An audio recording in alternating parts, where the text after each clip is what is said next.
Quittance manuelle.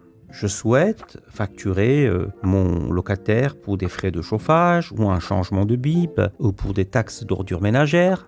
Donc je passe par quittance manuelle parce que c'est une opération ponctuelle. Je clique dessus. Dans date d'écriture, je saisis la date. Par exemple, c'est une quittance qui est pour le 30, voilà, 04 2023.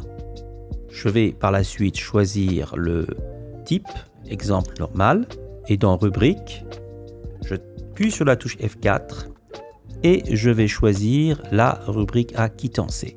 Voilà, comme je vous avais dit, exemple, taxe ordures ménagères, je mets le montant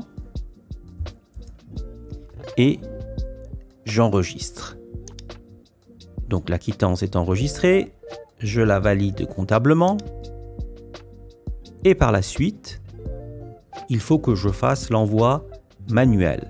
On n'est pas dans une quittance automatique, il n'y aura pas d'envoi automatique. Je viens dans État archivé. Donc je sélectionne ma quittance et j'appuie sur Envoi mail. Comment annuler plusieurs quittances non soldées?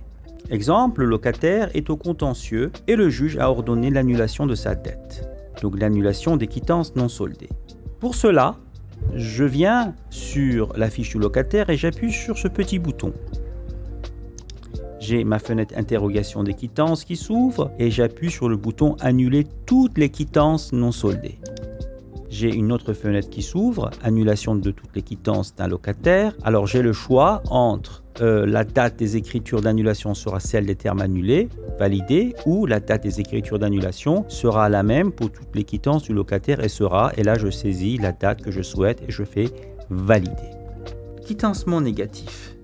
Nous sommes dans cette situation où le locataire a fait des travaux et on souhaite déduire les montants des travaux sur les prochains quittancements automatiques. Pour cela, nous venons dans la rubrique variable de quittancement, on appuie sur le petit plus et là on va mettre le prochain terme, entrée, touche F4, nous allons chercher la rubrique loyer, on va saisir le montant mais en négatif. Voilà, par exemple, moins 150. Si j'enregistre, elle va s'appliquer qu'une seule fois. Si on voudrait en fait le déduire sur les quittancements automatiques sur plusieurs mois, exemple jusqu'au mois de décembre, on va saisir en fait, par exemple, 12, 23. Et si j'enregistre, automatiquement, au prochain quittancement automatique, les 150 € vont être déduits. Contrôle et saisie des variables quittancement sur plusieurs locataires et bien sûr pour le prochain quittancement. On vient dans le menu Gérance, Traitement, Quittancement, Saisie des variables. Le module s'ouvre. Ce module permet de contrôler les variables en attente pour le prochain quittancement, de saisir des variables sur plusieurs locataires à la fois et de contrôler celles qui sont passées.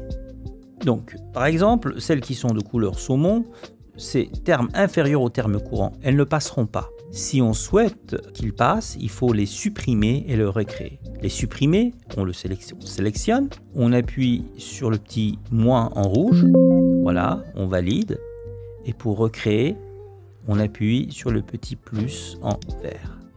La ligne s'active, on tape le code cabinet, entrée, touche F4 du clavier, nous allons chercher le locataire, on met le prochain terme, entrée, F4, nous allons chercher par exemple la rubrique 52, la régularisation des charges, on met le montant, 25 € par exemple, si on enregistre, elle va s'appliquer qu'une seule fois. Si on voudrait qu'elle s'applique jusqu'au mois de décembre, on va mettre le terme de fin. 12, 23. Donc si j'enregistre, automatiquement, ce montant va s'appliquer au quittancement automatique du locataire.